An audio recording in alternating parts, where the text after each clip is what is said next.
Let's welcome back from the London Center for Policy Research to dig deeper into the issue of torture, retired Lieutenant Colonel Tony Shaffer.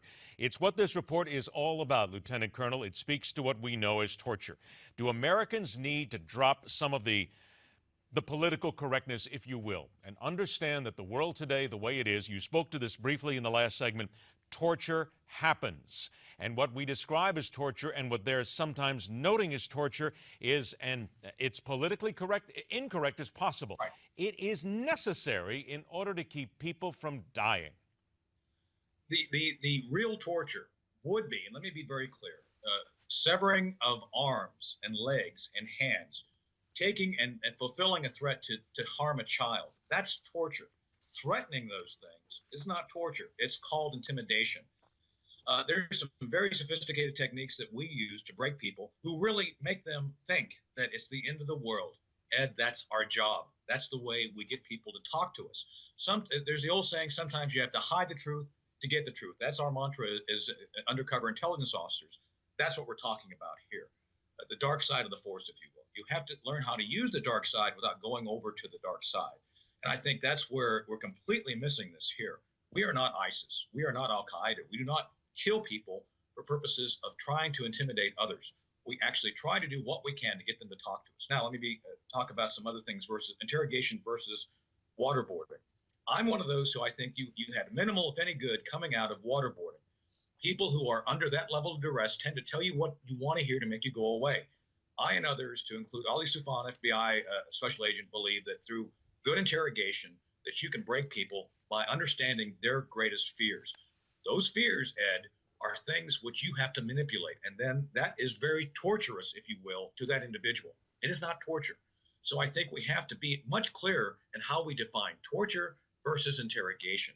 That's part of the problem here. And yes, we have to get past this politically correct narrative that somehow we can't do what's necessary, which has been traditional in our military since before World War II, to learn how to interrogate and break people without causing bodily harm. It's necessary and something we must clearly define and continue to do. What about those in the report, Senator Feinstein and others have said it as well, that they have evidence and they have former CIA operatives and they have people who have been in the intelligence community who say without a shadow of a doubt, torture doesn't work. It doesn't provide any actionable intelligence whatsoever, and it is a waste of time. I believe, and again, I referenced my book, Operation Dark Heart. There's 2 chapters devoted to us breaking a U.S. citizen we captured in Afghanistan. Now, I say in the book, so just so everybody's clear, I'm not saying I would not use torture, but the limited range of issues that would prompt me to do that are extraordinarily few. Tactical information, like my friend Colonel Allen West shot a gun off near a guy's head, which is considered torture. Something like that I would consider doing is save lives. With that said, once you capture someone, Ed, you're much better off taking the long approach of breaking them, because the tactical information often is wrong. There was a lot of false positives that were received by these guys being tortured. If you recall, back in 2003 and 2004, a bunch of alerts came up to Washington and New York City, which were completely false. Basically, that was Al-Qaeda guys lying to try to get the torture to stop. So I've seen firsthand that torture will get you false positive information. It's one of those things where I don't say never do it. I'm saying the way you apply it is on a very small, maybe 1 or 2% of the potential cases. Everything else should be long-term interrogation, understanding the fears of the individual and going about it in a very systematic way.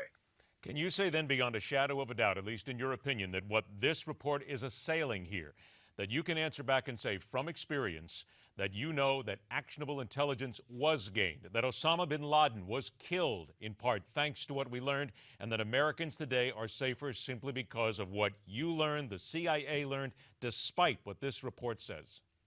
I'm saying, based on my experience, that there may have been some small percentage that was gained through enhanced interrogation. But that small percentage adds up, does it not? It does. becomes pieces like building blocks in order to build a case.